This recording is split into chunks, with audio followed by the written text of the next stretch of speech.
Muito bem, né? Vamos mais uma vez cumprimentando então a todos. E a partir de agora estamos chegando então para mais um dos nossos encontros, né, dos Yoga Sutras de Patanjali. Nós estamos na quarta sessão e hoje nós vamos então para o 10º Sutra, né, da quarta sessão, nesta jornada que nós estamos realizando então para concluirmos, né, todo o objetivo desta obra, que é de estar trazendo, né, para a apreciação, para as observações, né, os sutras que aqui transcorrem-se, né.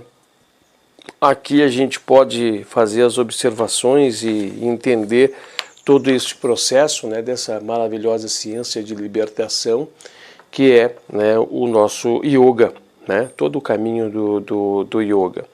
Hoje nós vamos ao Sutra de número 10, né, nós vamos ao Sutra de número 10, dentro da quarta sessão, destacando que no encontro 9, nós falamos, né, desta relação de causa e efeito, que mesmo separados por, né, vidas, experiências, separados pelo tempo, né, o lugar, e falamos, né, destas situações, né, que vão transcorrendo, vão acontecendo, muita reflexão e ao mesmo tempo, né, uma análise profunda nos deu a oportunidade de realizar naquele momento para que nós conseguíssemos, né, um entendimento, uma observação, né, uma compreensão, um aprofundamento dentro destas orientações, né? Inclusive a gente percebeu e ficou muito claro, né, através do assunto, que a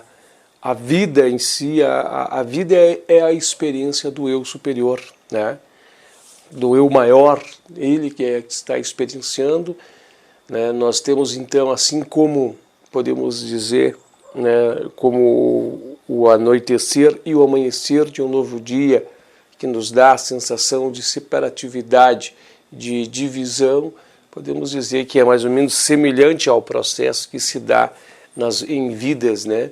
Cada experiência, cada vida, como se fosse distinta uma da outra, separada, não tivesse ligação, mas na realidade não. Na realidade é o eu superior que está atrás de cada um de nós, que está fazendo essa experienciação. É ele que está, né, vamos dizer assim, colhendo os frutos, né, de todo esse caminho que está sendo realizado através de sucessivas vidas. E para ele, né, é uma experiência contínua, né, um arco de uma experiência contínua, e vai ele absorvendo então, né, as experiências à medida que vai passando o período evolutivo. Hoje a gente vai aprofundar um pouco mais, né? A gente vai aprofundarmos-nos um pouco mais dentro dessa temática, aproveitando para poder falar também, né, sobre especificamente, né, de uma forma mais específica, sobre essa questão relacionada a esta força, né, propulsora, a esta contínua força que faz, né, nós estarmos interconectados, interligados nessa, por assim dizer, viciação de ciclos de nascimentos e mortes, dando a intenção que isso não tem fim. Nós vamos abordar novamente hoje um pouco mais dessa temática de vasanas, né, destacando que, inclusive, eu até mesmo, né, já citei que eu desconstruí a base de entendimento, ou pelo menos o que se conceitualizava, o conceito de vasana, também para mim, né. Exemplo, eu tinha como vasanas a chamada potencialidade, né, destacando que essa potencialidade seria os nossos conhecimentos, vamos dizer assim, destacando que essa potencialidade ela seria, né, os atributos, né, que nós conseguimos galgar, atributos positivos, né, em vidas sucessivas, que lá estavam dormentes, mas que nós poderíamos estar acessando eles a todo momento.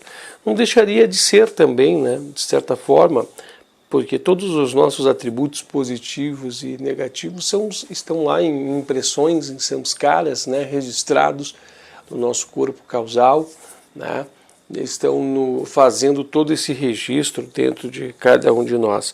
Mas aqui veio nos trazer, ou pelo menos foi a forma que eu entendi, ou foi a força do entendimento que ficou mais evidente naquele momento, até vocês podem ter tido um outro entendimento também, ou pode me alicerçar com outra forma de entendimento, que as vasanas é aquela força, né, derivada das impressões. As impressões estão aqui, mas é aquela força que projeta, né, determinada impressão, que a carrega ou a conduz, né, para a experienciação daquela vida em si, né? Então nós podemos também fazer uma observação nesse sentido, que o Vasana é esta força, né?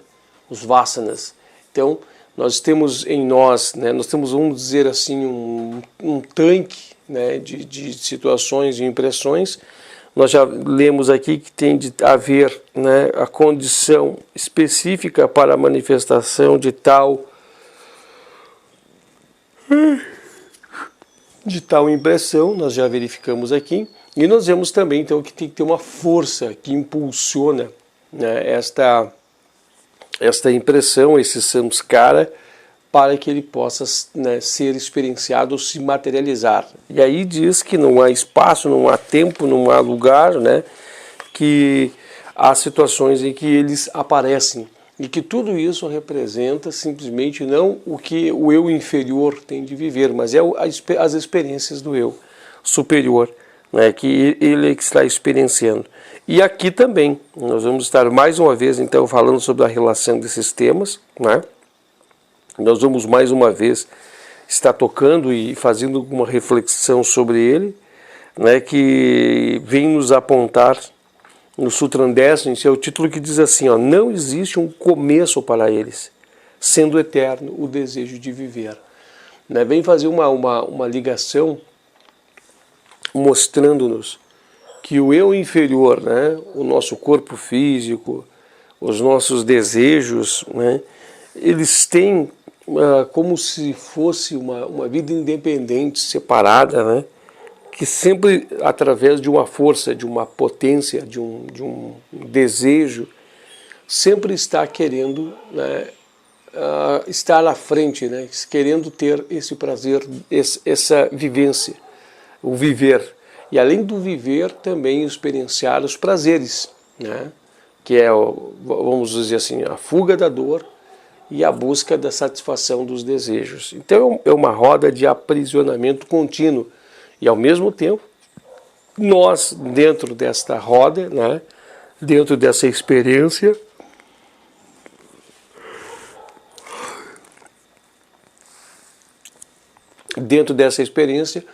vamos então, né, sendo levados ao sabor do arraste, né, da materialidade, e também atribuído a essas expressões, a essas forças, e somos conduzidos, né, somos levados vida afora. Então nós não temos, por assim dizer, a liberdade, né, de escolha. Nós estamos na materialidade agindo com as consequências das ações que nós estamos realizando, que nós estamos executando, e a contrapartida estamos armazenando, alimentando cada vez mais a sede, né, desses samskaras. E esses samskaras vão se vamos dizer assim, vão ficando maduros, né, e vão aparecendo em cena, nós vamos experienciando eles e vamos gerando novos karmas que vão sendo armazenados, e muitos deles tendo que aguardar o lugar, tendo de aguardar também um período para poder ser realizados ou para poder ser experienciados. E também nós verificamos que nós vamos também queimando e torrando karmas, né? E isso vai nos gerando aprisionamentos nessa incansável roda de nascimentos e mortes, necessários para que nós possamos, né, dentro do corpo causal, resolver futuramente essa questão para que nós possamos cessar tudo isso, né? Inclusive vai, aqui dentro dessa leitura que nós vamos estar fazendo, vai mostrar, né, um pouco mais também, vai nos deixar um pouco mais claro sobre esta força que atua, né? Esta força que conduz a um desejo de viver, né? A gente pode ver muitas vezes que tem pessoas que têm traços suicidas, né? Traços de morte, e essas pessoas muitas vezes, por ter esses traços suicidas e traços de morte, eles estão dentro desses conflitos, né? Dessas posições conflituosas relacionados a esse desejo, né? Pode ver que há um implícito em cada um de nós, né? Não sabendo de onde é que vem, não sabendo de onde é que surge, no sentido de vê-lo, né? E senti-lo e percebê-lo, mas é um sentimento muito grandioso, muito firme pela questão da vida, né? Há um sentimento que nos aprisiona, há um sentimento que nos faz querer estar preso, né, vivendo, né, experienciando, dando continuidade, porque ao mesmo momento há uma pseudo, né, pseudo não seria a palavra, mas há uma separatividade, né, entre a experiência de agora, que está experienciando, o fruto da experiência do agora, com as experiências anteriores, né? A gente está com a consciência conectada somente nisso. E todo o que já passou, tudo que já foi de denominadas e outras experiências, encontra-se armazenado, né, num local muito específico, de difícil acesso, somente com muita meditação, muito desdobramento, né, somente com muita evolução dentro do caminho do yoga, que nós podemos estar acessando este local, podemos estar entendendo um pouco mais de nossas vidas no passado, podemos estar vendo tudo isso, né, e, claro, né, a partir desse momento, tendo mais poder e atuação sobre os nossos caminhos, e não sendo refém, né? Nós passamos na vida como se fosse um refém, ao sabor das ocasiões, ao sabor do vento, experienciando e vivendo muitas vezes a nossa questão relacionada à satisfação dos nossos desejos, esta fuga da dor e a busca da satisfação dos nossos desejos. Nós estamos, né, vivenciando dia a dia o que o corpo quer, a satisfação corpórea, né? Nós estamos muitas vezes pensando já no que nós vamos alimentar, estamos formatados e desenhados a isso, né? A satisfação física, né, em diversos aspectos que você possa imaginar, né? A questão relacionada à temperatura, a questão relacionada à alimentação, a questão relacionada ao gozo do prazer do descanso, né, da amarra do descanso, as satisfações por buscas de cargas e energias intensas, né? Podemos colocar aqui também a energia de satisfação sexual, podemos destacar também aqui essa energia de intensidade, ou muitas vezes uma energia diferente, né, de preguiça, de paralisação, de estagnação, né? A gente está à mercê de tudo isso e somos arrastados, né, pelas as situações que vão decorrendo dentro da materialidade. Então as coisas dentro da materialidade vão ocorrendo, gerando-nos em nós reações e nós realizando cada vez mais ações para vir, né, neutralizar, para vir modificar ou para trazer trajetória, né, dentro do caminho da materialidade. A gente nunca ou poucas vezes, né, a gente para fazer uma observação mais profunda, uma meditação mais profunda acerca destas coisas, né, e entender realmente, né, o quanto nós estamos, né, sendo reféns de tudo isso, o quanto nós estamos, né, amarrados em tudo isso, aprisionados nessa questão, e muitas vezes, né, a experiência em si nem se dá conta. E a experiência em si, ela vive uma amargura, ela vive uma situação de extrema tristeza, de muitas angústias. Vamos destacar também que pode ser o contrário, né? Pode ter benécias, gozos, pode ter alegria, satisfações, pode ser uma vida que tenha somente benécias, né, materiais, mas isso também não quer dizer que ela não está presa, né, que não está amarrada. Então, entre esses ciclos de vivências, né, de coisas boas, coisas ruins, nós temos que entender que todos nós estamos assim presos, né? E esse sentimento de viver, esse desejo de vivência, ele está muito retido, né, e muito aprisionado em todos nós. Tá? Aqui dentro da leitura que nós vamos executar, vem nos trazer, entre muitas reflexões e que nós vamos estar observando e experienciando, vai nos falar sobre o período evolutivo, né, que nós estamos passando aqui dentro dessa grande casa acolhedora, né, o planeta Terra, que vem nos falar, né, sobre os reinos que já passamos, né, os estágios evolutivos que já passamos. Já passamos pelo mineral, já passamos pelo vegetal e estamos agora, né, no reino hominal, passando logo após o reino animal. Mas nós temos que ver que ainda estamos retidos com muitos traços animalizados, né? O humano ainda não está pronto, né? A evolução do humano ainda não está totalmente pronta, ainda vai necessitar, será necessário, necessitar-se-á muitos milhares de anos para que esteja completo. Então nós temos em nós muitos traços ainda dessa transição relacionada ao animal ao hominal, né? Nós não estamos ainda hominalmente completos e passamos por alterações, passamos por modificações, segundo o que contam, né, os livros atribuídos aos grandes mestres. Nós passamos por transformações, nós passamos por modificações, né, genéticas, modificações, alterações físicas, né, no nosso corpo há milhares de anos atrás, e essas alterações mudaram-nos um pouco a nossa personalidade, o nosso aspecto, né, corpóreo. Mas ainda nós temos milhares e milhares de anos para perfazer. Por isso que a gente sempre diz, né, o yoga é um processo de fervura, é um processo de adiantamento, é um processo de florescimento, né, é um processo no qual o eu superior passa-nos a querer assumir a sua posição, passa-nos a querer, né, estar vibrando e mostrando-nos que há um novo caminho, né?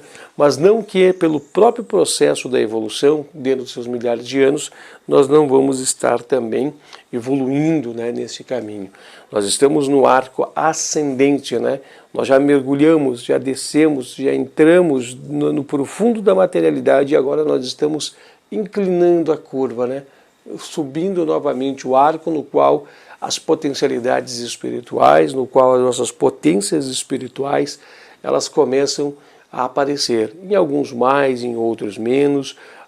Isso não significa muitas vezes que é mais vantagem para um e menos vantagem para outro, porque tudo faz parte das experiências. Até inclusive a experiência que aqui está, nesse exato momento, que está regulada ou buscando estar regulada a uma vida do yoga, muito distante de estar perfeitamente regulada na vida do yoga, mas que busca, né, que medita, que está em cima desta busca, que está concessionalmente em cima da busca disso, pode ser que na próxima vida não tenha em mim nem sequer lampejos desta vida do yoga pela incapacidade dos próprios samsaras, e pode ser que passe assim, né, uma vida toda em branco sem que eu esteja contato. Porque a gente acha que tudo desenhado nessa vida, a gente pode dizer assim, julgar-nos com forma de mérito, mas na realidade pode ser apenas, né, mérito da vida anterior, mas na verdade pode ser apenas a experiência que estamos criando, né, os primeiros contatos com a busca, as primeiras iniciações, né, que estamos tendo, ou não, varia de cada um do caminho, do caminho que está sendo feito. Mas nós não podemos desistir. Nós temos que dar continuidade, nós temos o auxílio dos mestres que estão sempre nos trazendo informações, nós temos o leque de livros para serem estudados, nós temos já, né, essa grandiosa ciência que nos ensina os caminhos para que nós possamos sempre estar buscando, né, fazer essa evolução, e todos aqueles que conseguem atingir o Samadhi, pode ter certeza que já tem suas próximas vidas modificadas e transformadas.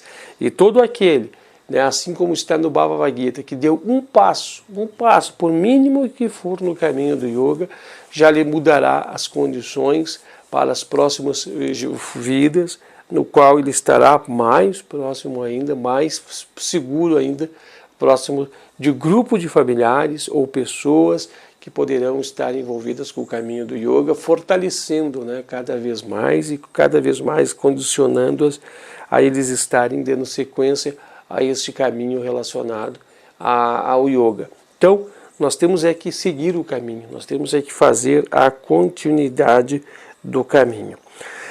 Aqui também vai nos relatar, e a leitura vai ser muito mais clara do que eu estou falando, mas vai nos relatar sobre esta força, né, desses vasanas, né, dessa força desses vasanas que nos trazem um impedimento, né, não é bem impedimento, mas nos traz um desejo de viver, uma força de viver, que nos impede muitas vezes uma ação consciente ou uma ação realmente, né, ditada pelo eu superior, mas que, apesar de nós estarmos ali, né, entendendo que existe essa força, entendendo que existe essa situação, nós devemos agir, né? Nós devemos agir e devemos entender que nós vamos estar, quando iniciarmos a nossa jornada, e eu posso dizer para vocês que todos nós, de um modo ou de outro, vamos experienciar isso. É muito forte essa força, é muito forte essa tendência. Quando você está subindo no caminho do yoga, né, quando você está tendo um certo crescimento no caminho do yoga, essa força ela te puxa para baixo, ela te empurra de novo, ela te joga, né, com muita fome de saciabilidade aos desejos, né, te joga desenfreado novamente a satisfação, as satisfações, te joga loucamente de novo dentro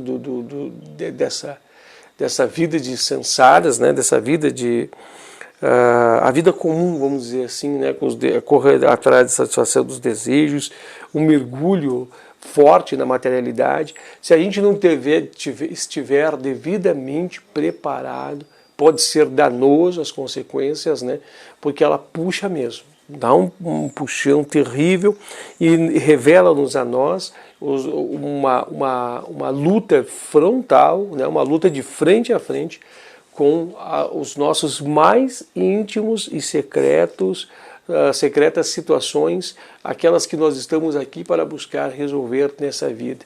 E ela nos apresenta face a face e nos coloca num verdadeiro duelo e muitas vezes nos arrasta. Por isso que o caminho do yoga tem que ser pautado, lembra da sessão de número 2? Que nós falamos de yama e niyama, né? Nós falamos dos caminhos das bases, né?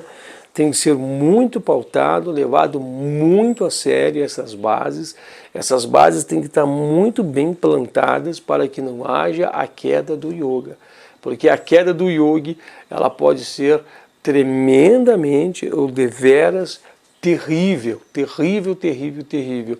Porque o yogi está constantemente mexendo com energias, nós estamos constantemente mexendo com estas situações e nós temos cada vez mais, quando nós estamos dando um passo para, né, a frente, no sentido da frente do yoga, nós estamos cada vez mais cutucando, né, por assim dizer mesmo, cutucando no nosso corpo causal, mexendo com essas impressões, mexendo com essas feridas, né, vamos dizer assim, atribuindo que sejam chagas que ali estejam, estamos cutucando e elas estão vibrando, e elas estão aparecendo.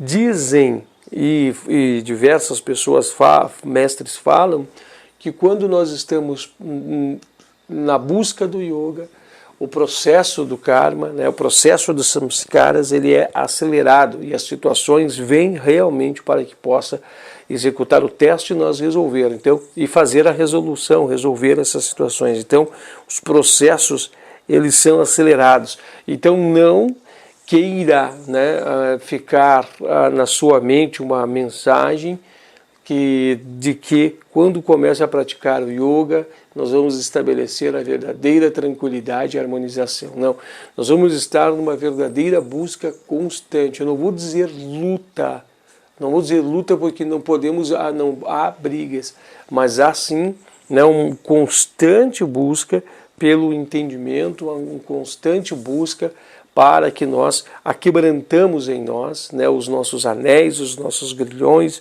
essas impurezas, né, para que nós torramos essas impurezas que há dentro de nós. E ama e niyama é o caminho de tudo, é a base que vai nos construir e vai nos levar até a frente, juntamente com outros alicerces do yoga, vai nos levar até a frente para que nós estejamos lá no momento certo, né, próximo de Kaivalya, estejamos bem alicerçados. Porque quando nós estivermos, né, nas bases de Kaivalya, quando nós estivermos lá em cima, todas as bases que nós criamos serão deveras, né, serão testadas ao máximo, com o arroxo de todo o peso terrível, né, que se apresenta. Porque todas as futilidades, todas as formas de situações, elas irão se apresentar.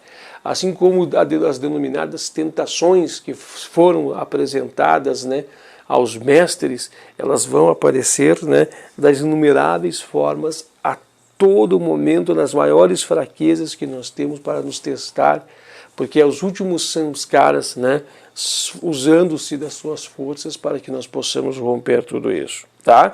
Então, nós temos que ver também que ainda há muitos traços de animalizantes, né, animalizados dentro do período que nós estamos avançando, nós estamos já nos desfazendo dessa animalidade. Nós percebemos que em nós já está, né, crescendo,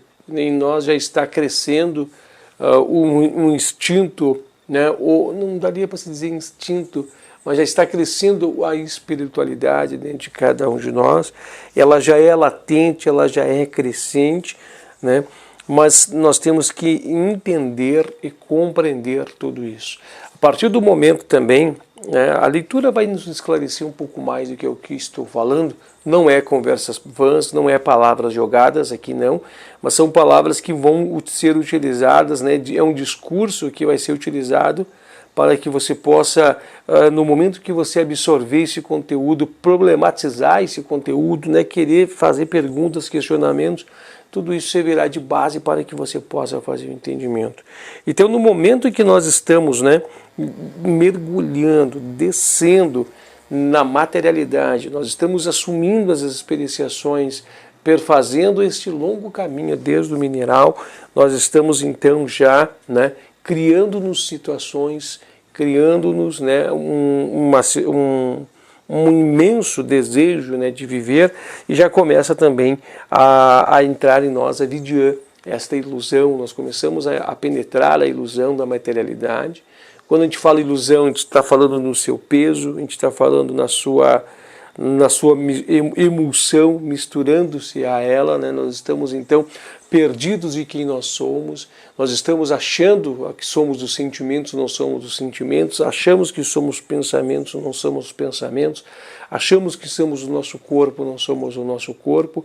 Muitas vezes nós achamos, né, que estamos pensando e na verdade estamos sentindo, e achamos que estamos sentindo como na verdade estamos pensando, misturando-se ao sentimento de que somos esse corpo, e aí vamos sendo arrastados e perdidos, assim como a pessoa que está rolando, né, no morro, cai no morro e desce rolando na lama até lá embaixo, sem controle, né, sobre o seu próprio corpo, sem rédeas, sem caminho, e aí fica à mercê da situação da elevação do morro. Quem está mandando ali é as forças da natureza que estão ocasionadas naquele momento na descida do morro. Elas que mandam, a gente não tem domínio nenhum sobre todos nós, tá? A gente vai começar um pouco então desta leitura, destacando hoje que é uma folha de rosto e meia, né, a nossa leitura do Sutra de número 10, e aí nós vamos estar mergulhando um pouco mais.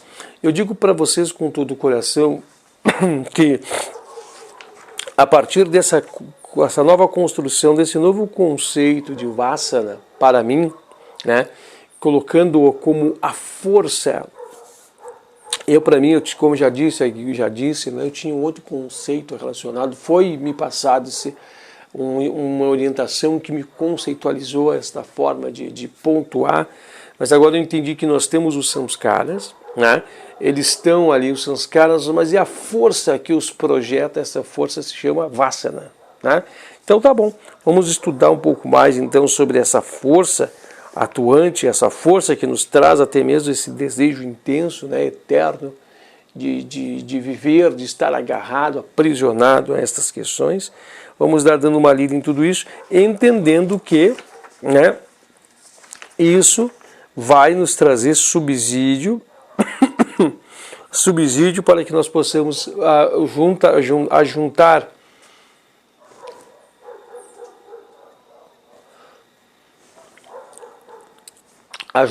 ao 9, ao sutra anterior, o assunto, fazer interconexão, a interligação, e também com todos os sutras anteriores da quarta sessão.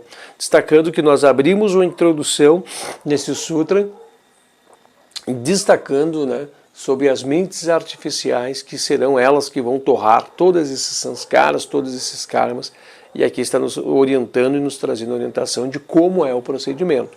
Nós estamos agora fazendo, né, algumas questões filosóficas pendentes, ou seja, assuntos interligados, para que possamos lá na frente montar todo esse quebra-cabeça e projetar todo o entendimento sobre esse assunto, tirando, né, um monte de dúvidas, um monte de cercamento de incertezas e nos deixando chaves para que nós possamos fazer as interconexões sobre os pensamentos lá adiante, tá?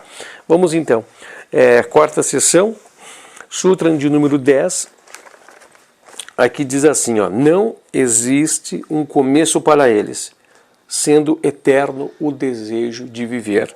A partir do momento que nós entramos na materialidade, né, nós estamos assumindo esta materialidade, começa a vidya, a ilusão, né, essa ilusão a nos envolver, o desejo já está começando junto também, né?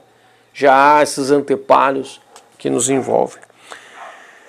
Vimos no sutra anterior que a vida é uma contínua série de experiências ocasionadas pela entrada em ação de certas causas, seguidas mais cedo ou mais tarde por correspondentes efeitos.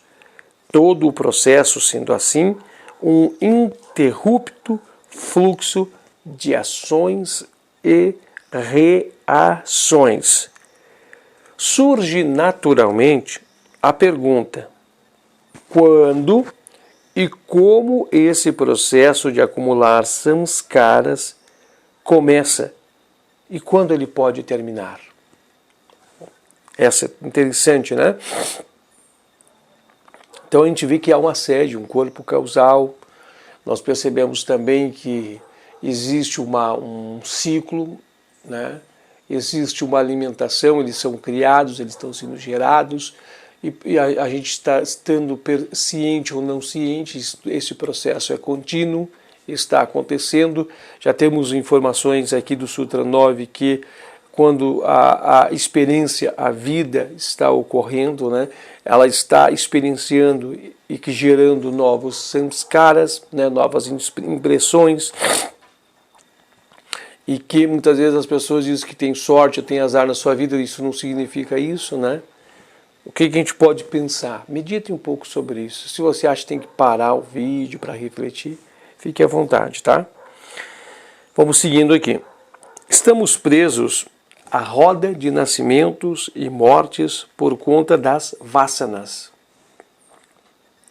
que resultam em experiências de várias espécies, as quais, por suas vezes, geram mais vasanas. Ponto.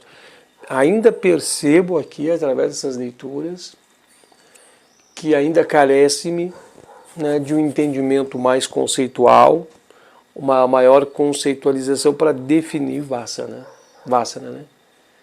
Ainda carece-me, mas eu vou seguindo, né, até conseguir consolidar o entendimento sobre isso.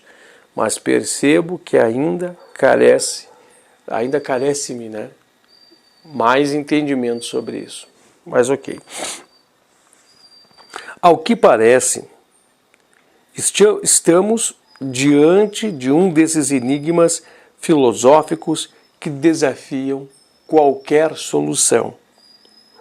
A resposta dada por Patanjali à primeira parte da pergunta é que tal processo de acumulação de samskaras não pode ser investigado até a sua origem, porque a vontade de viver ou o desejo de ser não surge com o nascimento da alma humana, mas é característica de todas as formas de vidas através das quais a consciência evolui até atingir o estágio humano.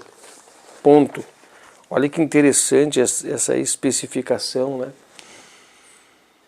Que interessante essa especificação de Patanjali. A gente percebe, né,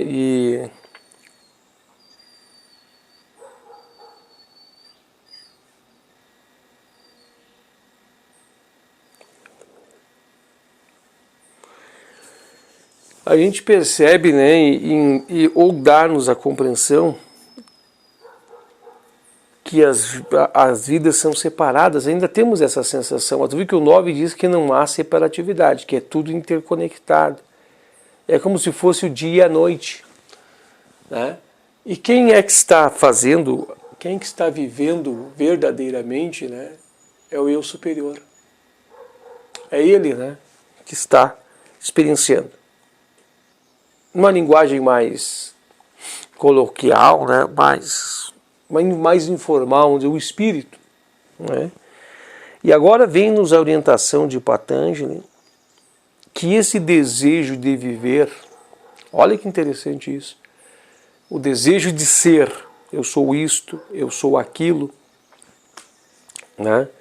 E a vontade de viver vem desde o período do início do ciclo, há milhares de vidas atrás, muito antes de atingir o estágio humano.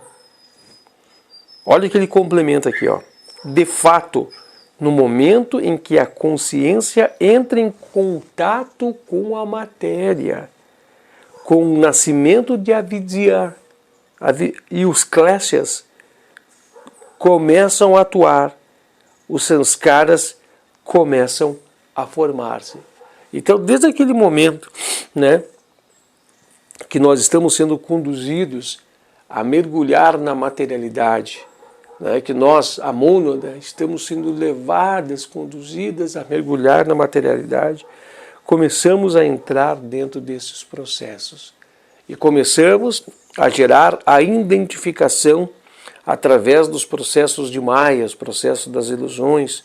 Começamos a querer nos identificar com aquilo que nós estamos alimentando, né?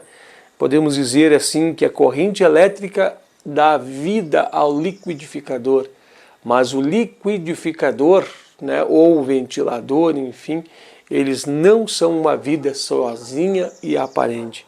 A gente olha aquele objeto, parece que aquele objeto tem uma separatividade de um todo e uma vida, mas basta o tirar da tomada para que cesse a vida dentro dele. É uma outra força, né, que o faz, né, faz executar o seu serviço, o trabalho, mas ele não o é, né? Medite sobre isso que você vai ver, ele não é. Ele apenas está sendo alimentado, projetado para uma função. Medite sobre isso para buscar extrair a profundidade desse entendimento, né? Nós estamos achando que somos o corpo, nos perdemos dentro de nós, achamos que somos os nossos pensamentos, somos a nossa memória, somos tudo isso, mas nós estamos atrás, nós somos o que está atrás de tudo isso. Nós não vemos, né? Mas quando é tirado da tomada, e isso aqui tudo se desliga, nós começamos a ver que somos a força que está atrás. Atrações e repulsões de vários graus e tipos estão presentes até mesmo nos mais primitivos estágios de evolução mineral, vegetal e animal. E um indivíduo que atinge o estágio humano, após passar por os estágios anteriores, traz consigo todos os samskaras dos estágios que passou embora a maioria desses samskaras estejam dormentes ou dormentes em estados latentes. Ponto. Inclusive nós temos, né, dentro de nós os registros de todo o período em que fomos do reino vegetal. Todas as experiências, né, todo o caminho vegetal nós temos registrados em nós. Inclusive a base, o que nos dá base para as experiências de hoje é a passagem por esse período, né, vegetal. Eu queria, antes de dar sequência, e depois mineral, né, mas eu queria dizer assim no sentido de que está tudo em nós. Né? Inclusive nós estamos com muita base, toda a base do vegetal está dentro do corpo humano. Né? Toda a base. Nós podemos ver o mais saliente, um dos mais salientes, né? Processo de respiração. Nós temos um pulmão, nós temos um processo invertido dentro dos nossos pulmões, as árvores invertidas, que faz o mesmo processo que a árvore, né? A árvore ela pega, absorve o CO2, né, o carbono, e nesse processo, não é devolve, mas nesse processo ela gera o oxigênio, né? E nós, ao contrário, nós consumimos o oxigênio e nesse processo liberamos o carbono. Né? Nós estamos no processo invertido do mesmo, o processo invertido do mesmo processo, né? Da mesma forma de processo. Sem contar que nós temos em nós, né, o sistema linfático, né, bem o sistema linfático e outros sistemas também que poderíamos utilizar, né, até mesmo a constituição. Né, nós somos apenas, podemos dizer que a árvore é um animal em não movimento, né? Nós temos as estruturas também relacionadas a tudo isso, e depois no animal ele ganha movimento, né, um movimento sem consciência. E no ser humano começamos um pouco mais sobre a consciência, mas o eu superior está atrás. Tá? Eu queria usar um exemplo aqui, vocês estão vendo aqui, hoje eu estou acompanhado aqui da Mimuxa aqui, né? Nossa gatinha aqui de casa, a Mimuxa, ela está ali, ó, está aqui aparecendo no vídeo. Ela, hoje está um pouco mais frio, vocês perceberam que eu estou com uma roupa a mais aqui no sul, e ela aproveitou e veio para cá. Eu queria destacar que o desejo de viver é tão intenso, é tão grande, que se eu pegar ela agora, né, se eu pegasse ela agora e levasse à beira de um precipício, né, de um precipício gigantesco, e fosse fazer menção de jogá-la, ela se agarraria. Ela se agarraria em mim, me arranharia, ela doleria, ela entraria em luta, né, para poder sobreviver. Agora, vocês veem que o desejo de viver está até nesse animal, né? Até nele há um desejo de viver. Nos vegetais também, né? Os vegetais também há um desejo de viver. E a gente pode observar a sua força de viver, seu desejo de viver na luta por buscar espaço ao sol, né? O desejo, evidentemente, pode ser mesclado em outro formato, estar mais latente, menor intensidade, mas ali está também.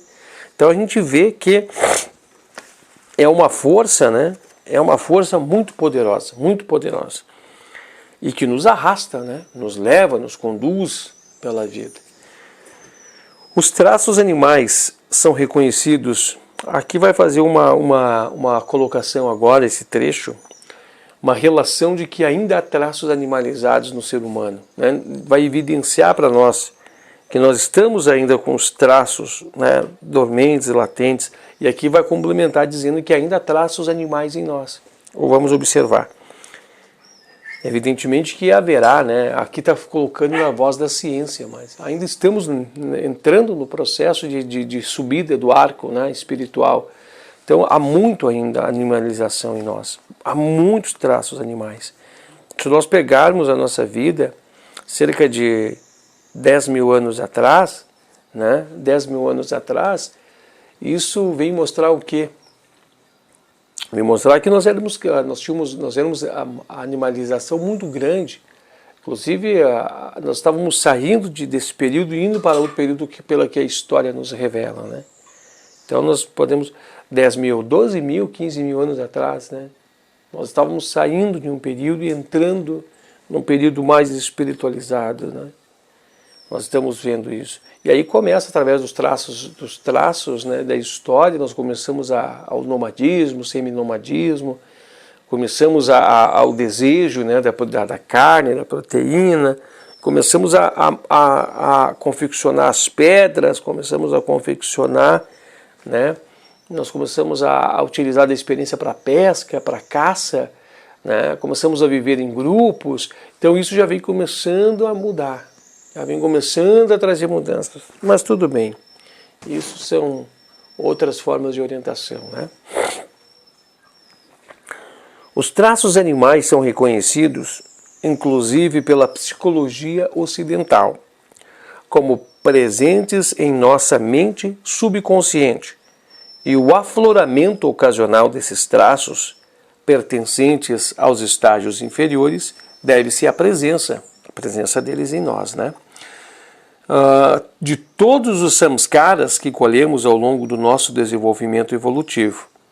Daí porque, tão logo, o controle do eu superior desapareça ou relaxe temporariamente, em face de distúrbios emocionais intensificados a outras causas, os seres humanos começam a comportar-se como animais, ou até mesmo muito pior do que os animais. A propósito, isto mostra a necessidade de manter-se rígido controle da nossa mente e das nossas emoções, pois, uma vez completamente perdido esse controle, não há como saber quais os samskaras indesejáveis que, adormecidos através do tempo, podem se tornar ativos, levando-nos a fazer coisas das quais nos arrependeremos depois. Ponto. Você veja só, né? Aqui vem nos dizer, nos sutras anteriores, que as manifestações, né, dos samskaras decorrem-se a partir do momento em que as oportunidades aparecem para elas, né? E aqui está nos dizendo que quando nós temos o controle e a vigília, nós começamos a não trazer oportunidades para manifestações kármicas. Para observar isso, qualquer coisa, volte alguns instantes atrás e repasse de novo esse trecho. A história dá muitos exemplos de recrudescimento de tais traços nos seres humanos e de temporária reversão ao estágio animal. Tem uma passagem registrada, né, nos livros considerados da Bíblia, né, que fala sobre isso, né, que fala sobre o rei Nabucodonosor que virou um animal. Vocês podem até ler aquilo lá.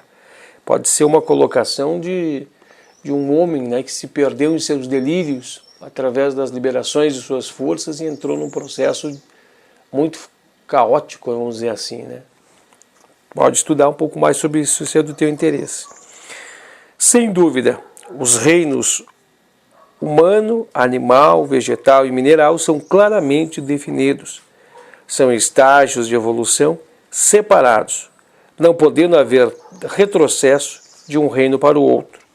No que concerne, porém, aos samskaras, tais reinos podem ser considerados contínuos e o estágio humano pode ser considerado o sanatório e a culminância dos estágios anteriores.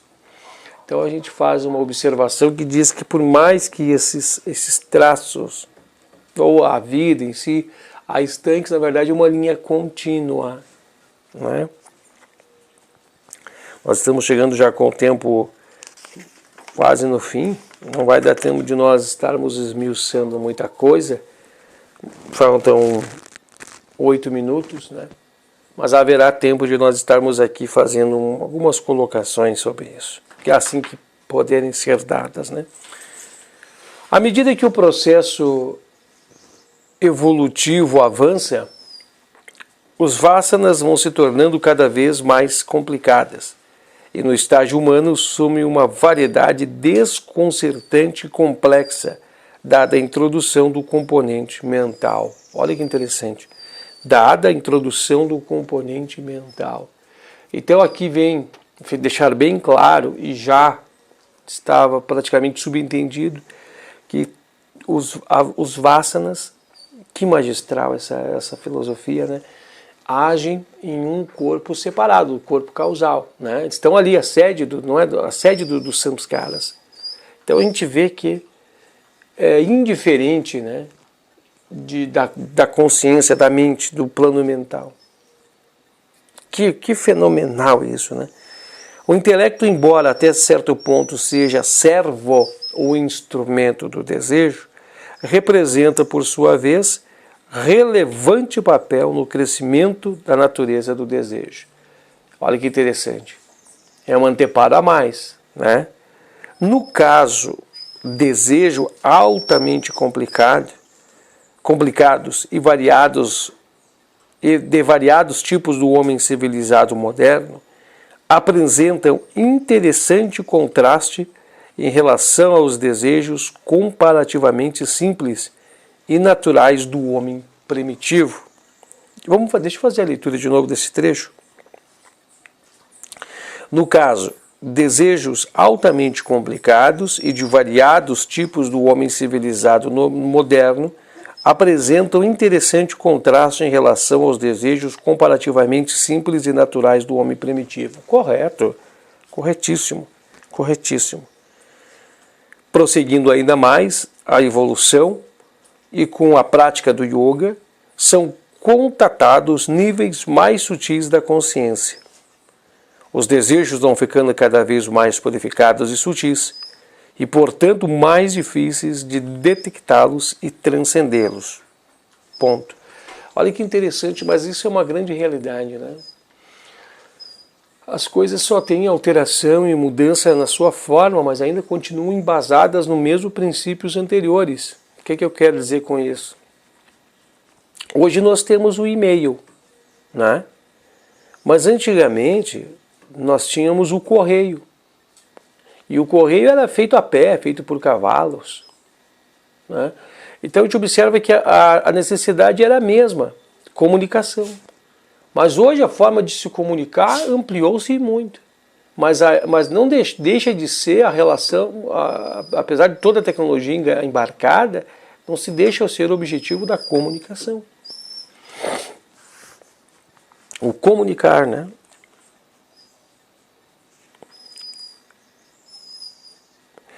Prosseguindo ainda mais, a evolução e com a prática do yoga são contatados níveis mais sutis da consciência.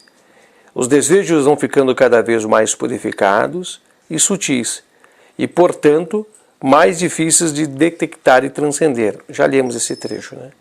Mas até mesmo os desejos mais refinados e sutis, que prendem a consciência à bem-aventurança e ao conhecimento dos planos espirituais mais elevados, diferenciam-se somente em grau, construindo realmente uma refinada forma do desejo primário, que é a vontade de viver, assim chamado de Ashisa.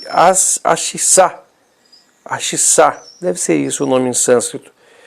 Como se pode ver, não é possível destruir as vasanas e assim pôr um fim ao processo da vida, prendendo-as em seu próprio plano.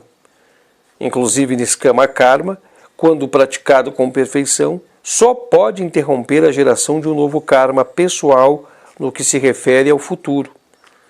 Não pode destruir a raiz do Vasana, inteiramente a vida manifestada. À medida que Viveka e Vairagya, né, o que é o esclarecimento, né, o crescimento, a evolução, o amadurecimento, esclarecimento, né, o desapego, desenvolve-se, as vasanas ativas vão tornando-se cada vez mais tranquilas, mas seus samskaras permanecem. A exemplo das sementes, podem brotar de forma ativa sempre que se apresentam condições favoráveis e estímulos apropriados aplicados à mente. Olha que interessante que ficou aqui nesse final, né? Eu não sei se vocês pegaram essa forma de meditação aqui, esse traço que foi nos passado aqui no final. Que apesar dos mais refinados desejos que temos agora, todos eles estão dentro de um só, a vontade de viver. São derivativos, emaranhados, né? Ficou bem clara essa ponta aqui. Até fiz o exemplo do correio e do e-mail, né? Para nós vermos, né? o exemplo do celular hoje, né? Um exemplo de um celular hoje em relação ao telefone antigo. O objetivo era a comunicação, era falar, né? E depois o celular veio falar sem fio e outros modelos virão. Mas aqui está dizendo que a base de tudo é uma, né? E aqui diz a vontade de viver. Mas o que chama a atenção é que diz que, né? Niskama karma é a forma de nós não produzir karmas futuros. Mas aqui não diz que a sede é destruída, né? A sede, corpo causal, é destruída. Vamos ter de aguardar os próximos, né? Os próximos capítulos para que possamos compreender um pouco mais sobre tudo isso. Porque as mentes artificiais servem para torrar, né? E nós temos que destruir este corpo através do yoga para que possamos encerrarmos-nos, né? Encerrar essa fase dos nascimentos e mortes. E isso tudo depois da autoliberação, né, em Kaivalya. Então a gente vai mergulhando um pouco mais nesse processo, mas hoje deixou evidente, né, deixou muito bem colocado alguns pontos mais trabalhados aqui da peça, mais específicos, né? E de uma ampla reflexão. O nosso tempo está se finalizando, falta 1 minuto para encerrarmos, mas uma ampla reflexão que você pode fazer, voltar alguns minutos, repassar esse trechinho, ouvir atentamente e fazer as suas reflexões. Os mestres vão te ajudar, tá? Próximo encontro nós vamos para o Sutra de número 11, é bem curto, tem 2 parágrafos o Sutra de número 11. Posteriormente nós vamos ao Sutra de número 12. O Sutra de número 12 ele é um pouco mais complexo, o seu ensinamento, mas a gente já está avançando, né? Nós vamos estar praticamente chegando já à terça parte da 4ª sessão, dentro do caminho, né, do que nós estamos perfazendo até a sua conclusão. Estamos também nos beirando, né, do fechamento praticamente da 4ª sessão. Não vamos perder um ano inteiro aqui, não é perder, perdão, não vamos demorar um ano inteiro, mas nós vamos concluir muito antes. Da minha parte era isso, muito obrigado a todos, né, que nos acompanharam em mais um dos nossos processos e Namastê. Om Purva Svaha.